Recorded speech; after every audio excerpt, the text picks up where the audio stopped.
저는 오늘 여러분과 함께 화목한 가정을 위하여라는 제목으로 은혜를 나누고자 합니다. 인류 역사가 존재하는 이상 가정은 계속해서 존재하게 되어 있습니다. 비록 오늘날에 와서 수많은 가정이 파괴되지 않고 존속하는 가정들 중에도 이미 사랑은 식어지고 황막한 사막과 같이 된 가정들이 수없이 많습니다만, 그러함에도 불구하고 가정은 우리들의 생활과 사회의 가장 기초 단위가 되는 것입니다. 건전한 가정이 많은 국가 사회는 흥하고, 불안전하거나 파괴되어가는 가정을 많이 가진 국가와 사회는 약하게 되는 것은 당연한 이치인 것입니다. 가정은 바로 창세기에 하나님께서 인류 가운데 세우신 제일 첫째가는 제도인 것입니다. 그리고 하나님께서는 저녁 선언할 때면 에덴을 방문하셔서 아담과 하와의 가정을 신방하여 주시고 저들과 함께 대화하신 것이 성경에 기록되어 있습니다. 하나님께서는 우리들의 가정을 귀중히 여기시고 계십니다. 우리들이 화목되고 행복한 가정이 되기 위해서 노력할 때 하나님께서는 기뻐하시고 도와주시는 것입니다. 이러므로 오늘 이 시간에 우리는 어떻게 하면 화목하고 행복한 가정을 만들 수 있을까?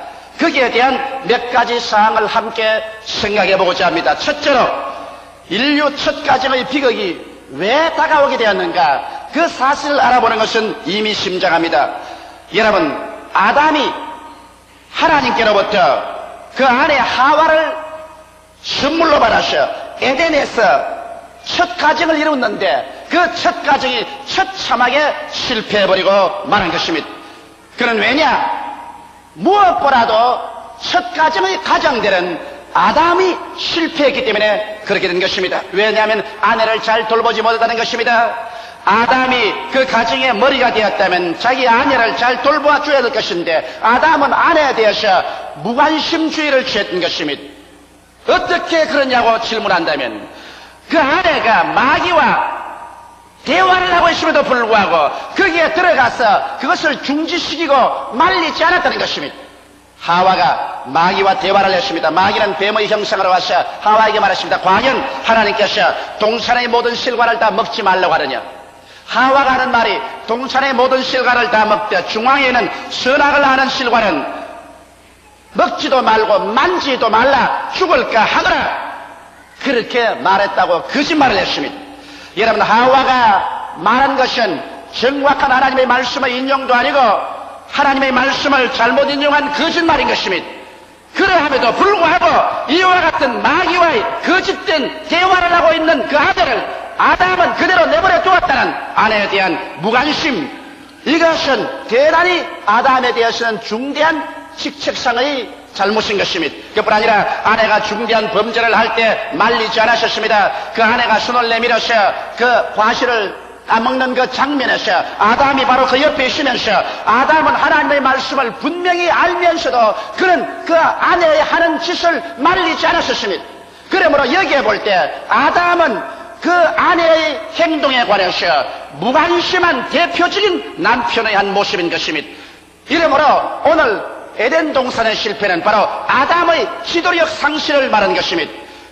그뿐 아니라 그는 아내가 시킨 대로 했습니다. 아내가 그 실과를 따먹고 그걸 따서 또 자기에게 줄 때 그는 두말하지 않고 아내의 실과를 따먹었습니다. 하나님의 말씀을 알면도 불구하고 말씀을 거역하기까지 하면서 아내가 주는 실과를 그대로 먹고 같이 하나님을 반역한 죄를 지은 것을 보게 될 때 아담은 전적으로 그 부인에게 꼼짝 못하는 남편의 대표자가 되어버리고 말한 것입니다.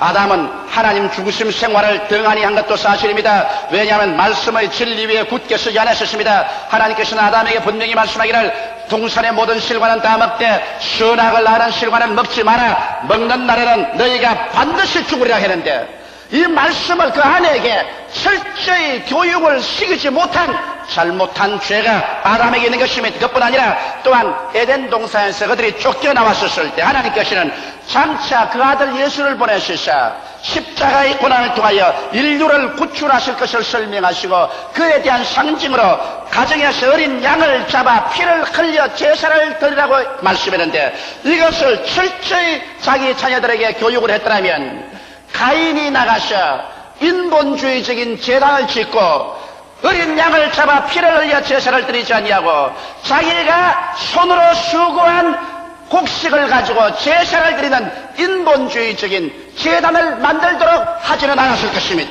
그러므로 그는 가정의 머리로서 그 지도력을 발휘하지 않았고 가정의 제사장으로서 하나님을 섬기는 일을 성실히 행하며 그 자녀들에게 가르치지 않았기 때문에 그는 가장으로서 실패하고 아버지로서 실패했습니다. 그 결과로 가정이 풍지박산이었습니다. 맏아들이 둘째 아들을 쳐서 죽이는 비참한 비극을 가져오는 실패한 가정을 갖고 마는 것입니다. 그 결과로 아담이 저지른 이 잘못이 그 대대후손인 오늘 우리에게까지 수많은 슬픔과 절망을 가져오고 있는 것입니다. 그러면 우리는 아담의 본을 받지 않기 위해서 어떻게 해야 할까요? 아담과 같이 비극적인 가정을 이루지 않기 위해서 무슨 대책을 세워야 될까요? 우리는 그 대책을 하나님의 말씀을 쫓아 나가야 될 것입니다. 아담이 하나님 말씀을 쫓아 나갔더라면 그런 슬픔을 당하지 않았을 것입니다. 오늘날도 하나님 말씀에 서서 말씀대로 나아가지 않은 가정마다 슬픔으로 꽉 들어차게 되는 것입니다. 이러므로 둘째로 우리가 알아야 될 것은 올바른 가정을 이루기 위해서 우리는 말씀으로 찾아가야 된다는 것을 마음속에 명심해야 됩니다. 하나님께서 말씀을 통해서는 에베소서 5장 22절로 28절에 행복한 가정을 위해서 반드시 세워야 할 위계 질서가 있는 것을 우리에게 보여주고 있습니다. 아내들이여 자기 남편에게 복종하기를 죽게 하려다라. 이는 남편이 아내의 머리됨이 그리스도께서 교회의 머리됨과 같으니 그가 친히 몸의 구주시니라. 그러나 교회가 그리스도에게 하는 아내들도 범사에 그 남편에게 복종할지니라. 남편들아 아내 사랑이를 그리스도께서 교회를 사랑하시고 위하여 자신을 주심같이 하라. 이는 곧 물로 씻어 말씀으로 깨끗하게 하사 거룩하게 하시고 자기 앞에 영광스러운 교회로 세우사 티나 주름 잡힌 것이나 이런 것들이 없이 거룩하고 흠이 없게 하리 하심이라. 이와 같이 남편들도 자기 아내 사랑이를 제 몸같이 할지니 자기 아내를 사랑하는 자는 자기를 사랑하는 것이니라. 여기에서 하나님께서는 한 가정을 이루고 난 다음 그 가정에서 남편과 아내의 위계 질서와 그 있을 자리를 분명하게 설정해주고 있는 것입니다. 아담이 실패한 그것을 되풀이하지 않기 위해서 하나님께서 우리의 가정에 행복하고 화목된 가족들이 모여서 살 수 있도록 교훈을 주신 것입니다. 오늘날 사람들은 남존 여비다, 여존 남비다, 남자가 위다, 여성 상위 시대다, 여러 가지 인간들이 지어낸 말들을 하고 있는 것입니다. 그러나 성경에는 남자도 위에가 있지 않고 여자도 위에가 있지 않고 남자와 여자는 하나님이 창조할 때 동등하게 창조한 사실을 분명하게 보여주고 있는 것입니다. 만일 하나님께서 하와를 지었을 때 아담의 머리뼈를 취해서 하와를 지었더라면 하와는 남자보다도 더 높은 여성 상위가 되고 말 것입니다. 그러나 하나님께서 남자의 머리뼈를 취해서 하와를 짓지 않으셨습니다. 만일 여자가 남자보다 못하다면 하나님께서 하와를 지을 때 남자의 뒷발꿈치 뼈를 취해가지고서 여자를 지었으면 여자는 하나님의 뒷발꿈치가 되고 말았을 것인데, 그러나 하나님께서 여자를 지을 때 아담의 뒷발꿈치를 취하여 짓지 않으셨습니다. 아담의 옆구리뼈를 취했다는 것은 옆으로 동등이라는 것입니다. 왜 구태여 또 아담의 뼈를 취해야 됐느냐? 이것은 서로 두 사람이 아니라 두 몸이 연합하여 한 몸이라는 것을 보여주는 것이며, 옆구리뼈를 취했으니까 옆으로 동등하며 심장에 가장 같이 하오니까 두 사람이 뜨거운 사랑과 소망과 신뢰로서 하나가 되라고 해서 그렇게 하신 것입니다. 그래서 남녀의 관계는 상위도 하위도 없이 동등하며 그리고 사랑으로서 하나 되어야 되는 것입니다. 그러나 이와 같이 남자와 여자가 남편과 아내가 되어서 한 집에 살 때는 반드시 그 위계 질서가 있어야 되는 것입니다. 성경에 보면 한 가정에서 머리는 남편이라고 말한 것입니다. 교회의 머리가 예수 그리스도인 것처럼 한 가정의 머리는 남편이니 교회가 예수 그리스도에게 복종하는 것처럼 아내는 남편에게 복종하라고 말한 것입니다. 그러고 난 다음 또 성경은 말씀하기를 예수께서 교회를 사랑하셔서 교회의 모든 죄와 불의, 추악과 저주, 절망과 죽음을 한 몸에 걸머지고 십자가에 못 박아서 몸 찢고 피 흘려서 교회를 속량하고 구원한 것처럼 그와 같은 사랑을 가지고서 남편은 아내를 사랑하라고 말한 것입니다. 아내의 모든 연약하고 못나고 실수하는 것을 자기가 책임지고 이것을 속량하고 뜨거운 사랑으로 아내를 사랑해 주라고 말한 것입니다. 이와 같은 위계 질서와 사랑과 복종의 관계가 없이는 행복한 가정이 이루어질 수가 없습니다. 남편이 아내에게 복종만 강요한다면 이것은 독재적인 가정이 되고 말 것이요, 남편이 아내의 사랑만 하고 아내 시키는 대로만 따라간다면 아담과 같이 무질서한 가정이 되고 말 것입니다. 이러므로 한 가정이라는 것은 여러분 동등한 인권을 가지고서 하나님을 사랑함과 동시에 부인은 남편에게 복종하고 남편은 희생적인 사랑으로 부인을 사랑해서 앞에서 사랑으로 인도해주고 뒤에서 믿음과 복종으로 밀어주면 두 사람이 연합하여 행복한 가정을 이룰 수가 있는 것입니다.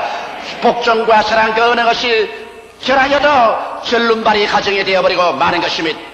그뿐 아니라 가정이 있으면 자녀가 있죠. 아담과 하와는 그 자녀들을 잘못 길러셨습니다. 하나님을 경배하는 일에도 잘못했고 형제 우애하는 일도 잘못했고 부모를 효도하는 일에도 잘못했었습니다. 성경은 부모와 자녀의 사이를 에베소서 6장 1절로 4절에 분명하게 기록하고 있습니다. 자녀들아 너희 부모를 주 안에서 순종하라. 이것이 옳으니라. 내 아버지와 어머니를 공경하라. 이것이 약속 있는 첫 계명이니 이는 내가 잘되고 땅에서 장수하리라. 또 아비들아 너희 자녀를 노엽게 하지 말고 오직 주의 교양과 훈계로 양육하라. 여기 부모와 자녀 관계는 성경 말씀 가운데 공경과 효도로서 일관되어 있습니다. 여러분 기독교는 바로 효도의 종교입니다. 성경 말씀하면 하나님의 아들 예수 그리스도께서 하나님 아버지께 절대 순종하고 복종하는 것입니다. 그리고 또 이 성경 말씀에 우리에게 준 교훈도 하나님께서는 10계명 중에서 오직 내 부모를 공경하는 이 계명에만은 하나님께서 약속을 허락해 놓은 것입니다. 다른 계명은 지키지 않으면 심판을 명령해 놓았으나 부모 공경하는 계명에 대해서는 부모를 공경하면 너가 세상에서 잘되고 장수하리라고 말씀하고 있는 것입니다. 이러므로 오늘날 자녀들이 진실로 세상에서 화복된 가정을 이루고 잘되고 장수하려면 부모를 효도해야 될 것입니다. 이것은 부모에게도 좋고 자녀에게도 좋고 하나님 보시기에도 좋은 것입니다. 그러므로 자녀들은 주 안에서 부모를 공경하고 순복해야 될 것이요, 또 부모는 자녀들을 폭력으로서 다스리지 말라는 것입니다. 자녀는 부모 개인 소유물이 아닙니다. 성경은 말씀하기를 자녀는 여호와의 주신 기업이요 태의 열매는 거의 상급이라고 말한 것입니다. 하나님께서 기업으로 주시고 상급으로 주시니 이를 받아서 잘 가꾸고 잘 돌보고 또 귀하게 먹여야 될 것이기 때문에 폭력으로 하지 말고 잘 자녀를 하나님의 말씀을 가지고 양육하고 돌보고 주 안에서 훈계와 교양으로 길러야 할 것인 것입니다. 이래서 부부 간의 위계 질서가 올바르게 쓰고 그리고 부모 자식 간의 효도와 사랑으로서 하나가 되는 이 가정이 되어야 비로소 그 가정의 행복이 시작되기 시작하는 것입니다. 셋째로 오늘 우리가 화목한 가정을 위하여 반드시 부부간에 지켜야 할 조건이 있는 것입니다. 가정이란 농부가 농사 짓는 것과 같아서 애쓰고 힘써서 땀 흘려 노력해야 좋은 수확을 거둘 수 있는 것처럼 그와 가정도 마찬가지인 것입니다. 그대로 가만히 내버려 두어서 좋은 가정이 이루어질 것이라고 생각하는 것은 씨만 뿌려놓고 난 다음에 가을에 좋은 곡식을 수확할 것이라고 생각하는 농부의 어리석은 생각과 같을 것입니다. 이러므로 우리는 화목하고 행복한 가정을 위하여 노력하며 지켜야 할 것을 지켜야 될 것입니다. 먼저 우리가 지켜야 할 것이 무엇일까요? 여러분, 좋고 행복한 가정을 이루기 위해서는 하나님과 친밀해져야 되는 것입니다. 함께 믿고 함께 바라고 함께 사랑하는 생활의 합일점, 여기에서 온 가족 생활이 마음이 하나가 되어야 될 것인 것입니다. 아버지는 하루 종일 직장에서 일하고 또 어머니도 직장 혹은 가정에서 일하고 자녀들은 학교 가고 서로 자기의 맡은 바 직무를 따라서 뿔뿔이 바쁘게 헤어져서 돌아간다 할지라도 온 가족 생활이 한 가지 점에서 마음이 합일점에 도달할 수 있는 것은 하나님 앞에 가정 예배로 함께 모일 때 한 하나님 아버지를 모시고 한 구주 예수를 사랑하고 한 성령으로 충만해서 믿음이 하나요 소망이 하나요 사랑이 하나가 되어서 마음의 합일점을 가져야 그 가정이 행복한 가정을 이룰 수가 있는 것입니다. 이러한 합일점이 없이 뿔뿔이 헤어져서 다 자기의 관심사만 추구한다면 몸만 집에 갖다 놓았지 마음은 서로 구말리 장치로 멀어지기 때문에 한 가정의 행복을 추구할 수가 없는 것입니다. 이러므로 함께 믿고 함께 바라고 함께 사랑하는 생활의 합일점을 얻기 위해서 먼저 그 나라와 그 일을 구해야 되는 것입니다. 그뿐 아니라 주의를 거룩히 지키고 성경을 함께 읽고 함께 기도해야 되는 것입니다. 함께 성경을 읽고 함께 기도하는 가정은 언제나 함께 남아있다고 옛말은 말하고 있는 것입니다. 이러기 때문에 행복한 가정을 이루기 위해서는 가정의 재상이 되는 남편이 단호하게 함께 성경 읽고 함께 기도하는 것을 인도해 나가야만 할 것인 것입니다.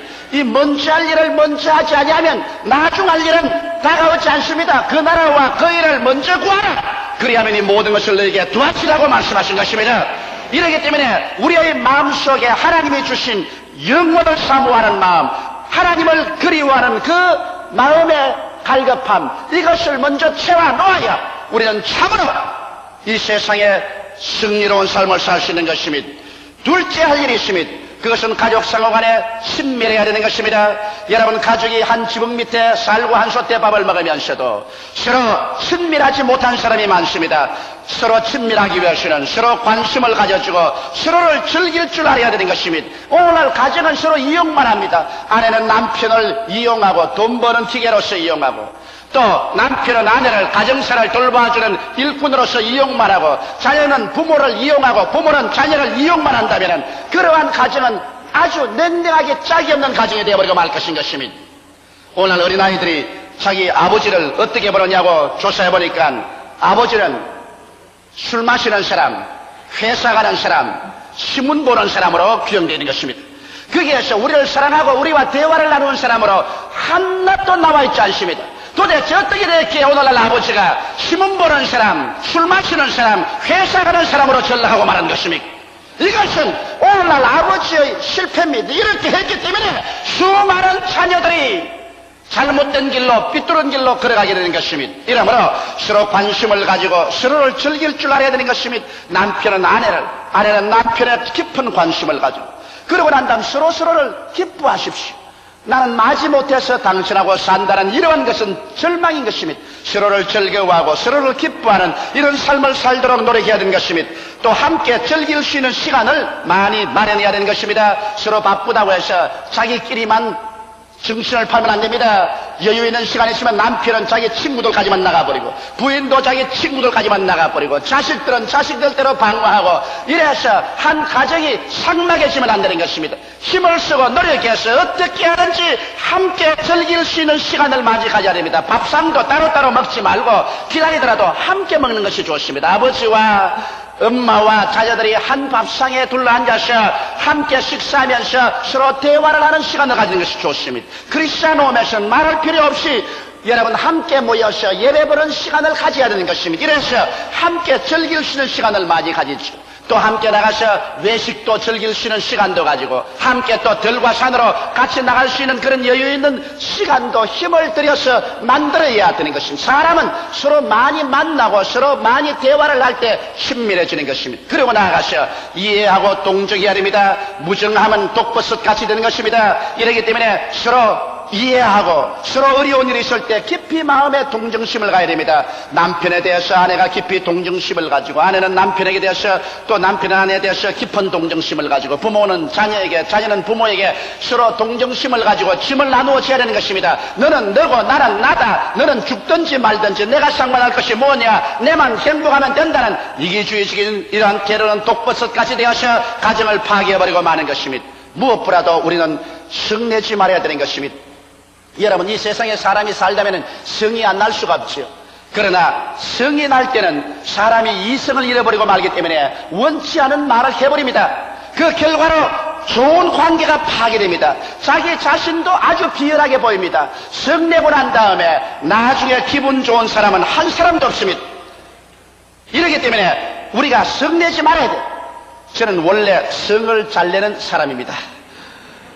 그런데 반드시 내만 나쁜 게 아니에요. 가만히 내가 지나온 과거 생활을 돌아보니까 우리 아버지도 성을 잘 내시더라고. 그래서 내가 부전자전으로 성을 잘 내는 것 같아요. 그러나 이것을 아무리 해도 내가 이길 수가 없어. 그냥 조그만 일만 생기면 성이 와락 나는데, 성을 내고 난 다음에는 나중 시간이 지나고 보면 내 자신이 비열하게 보이고, 그 다음에는 내 인격이 땅에 떨어지고, 그리고 그로 말미암아 냉랭한 분위기가 가정에 들어옵니다. 그러나 그 다음에 제가 비결을 발견했었습니다. 성이 안 날 수는 없습니다. 내가 그렇게 되어 먹었는데 성을 안 낼 수가 있나요? 또 성이 안 나오는데 안 내면 또 속이 병이 듭니다. 그래서 내가 결심을 하기를, 성이 내 마음속에 나거들랑 30분을 기다리고 난 다음 말하기로 결심을 했었습니다. 그래서 내가 우리 집 사람하고 나하고 이야기하다가 무슨 일이 생겨서 마음에 화가 활가닥 나면 그때부터 시간 들여다봅니다. 30분 후에 내가 말하리라. 성 날 때는 안 말따라고 가만히 앉으십니다. 무슨 말을 하는지 가만히 앉고 시계를 봐요. 30분 후에 대답하겠다고 기다리고 있다가 30분 후가 되면 성이 다 날아가 버리고 아무것도 없어요. 그래서 이야, 잘 기다렸다. 아까 내가 말했더라면 참 무척 파괴된 이런 말을 했을 것인데 30분을 기다리고 나니까 나중에 그렇게 성나고 국가받는 것이 아무것도 아니에요. 최근에도 내가 그런 일이 있었습니다. 최근에도 교회 일 몇 가지 우리 이야기하다가 우리 집 사람하고 서로 마음이 상당히 틀렸습니다. 그 우리 집 사람이 하는 말이, 남자들은 항상 그렇게 생각한다 그래요. 그 말에 속이 어찌 상하는지 입에서 말이 나오려고 하는 거를 30분. 그리고 앉아서 가만히 30분을 기다렸습니다. 30분을 기다리고 난 다음에 성이 다 사라지고 보니까 남자들은 항상 그렇게 생각한다. 그 말이 뭐가 그렇게 나쁘노? 그래서 하나님께 얼마나 감사한지. 아버지가 감사합니다. 성내셨으면 또 한 주일 동안 식은 밥 먹을 뻔 당했는데 하나님 덕분으로 따뜻한 밥 먹게 해주셔서 감사합니다. 성내지 말아야 돼요. 친한 사이일수록 성내고 나면은 그 결과가 가져오는 파괴라는 것은 감당할 수 없는 손실을 가져오는 것입니다. 그 다음에 잘못은 솔직히 고백하고 용서받고 용서하는 그러한 습관을 붙여야 하는 것입니다. 내가 분명히 잘못했음에도 불구하고 내가 가장인데 내가 무엇 때문에 고백하겠는가, 이런 말 하지 말아야 돼요. 잘못은 서로 솔직히 고백하고 용서하고 자기만 옳다고 고집할 때 교제는 깨어져 버리고 마는 것입니다. 또 나아가서 자기 가정보다 어려운 환경에 처해 있는 분들을 온 가족이 합심해서 이웃을 도와주게 될 때 우리 가정에 대한 긍지가 생기고 고마움이 생기라는 것입니다. 이러므로 나만 잘 쓸 것이 아니라 이웃에 나보다 못 사는 가정을 도와주는 여러분 되시기를 주의 이름으로 축원합니다. 그리고 셋째 할 일이 있습니다. 셋째 할 일은 서로 자존심을 상하게 하지 말아야 되는 것입니다. 사람마다 인격이 있어요. 남편은 남편의 인격이 있고 아내는 아내의 인격이 있습니다.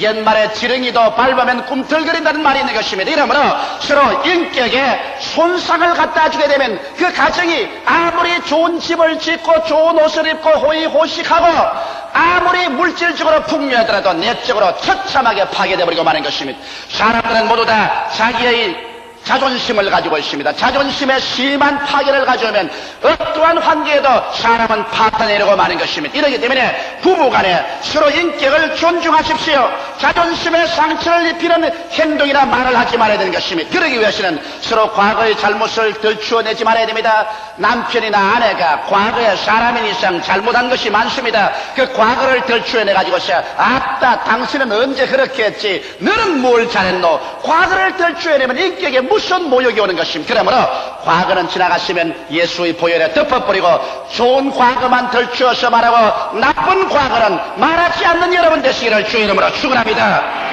그리고 현재 약점을 찌르지 마십시오.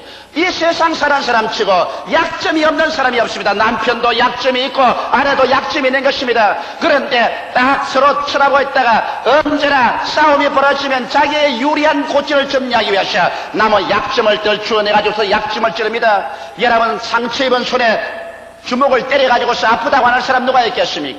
약점을 들추어내서 상대방의 인격적인 모욕을 느끼지 않을 사람 아무도 없는 것입니다. 그리고 인격을 무시하는 운동과 모욕감을 느끼게 해서는 안 되는 것입니다. 말도 여러분 인격을 무시하는 말 하지 마십시오. 그리고 모욕감을 가져오는 그런 말을 하지 마십시오. 더구나 자녀들 앞에서 남편의 모욕을 주고 아내에게 모욕을 주는 그런 말을 하고 나면 이것은 잊을 수 없는 상처를 가져오는 것입니다.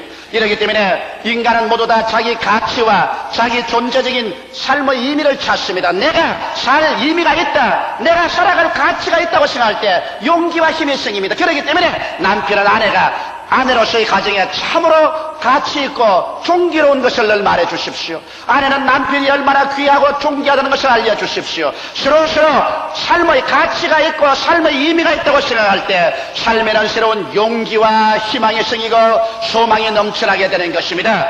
가정이 행복할 때 이 사람은 사회생활에 나갈 때도 생기 발랄하고 소망차고 꿈과 믿음을 가지고 용기 있게 인생을 살아갈 수 있는 것입니다. 다 같이 기도드리겠습니다. 살아계신 아버지 하나님이시여, 오늘 예수 이름으로 기도하노니 주께서 성령으로 역사하여 주셔서 아담의 가정과 같이 파괴적인 가정이 되지 말고 참으로 화목되고 행복된 가정을 주 안에서 이루게 하여 주옵소서. 예수님 이름으로 기도하옵나이다. 아멘.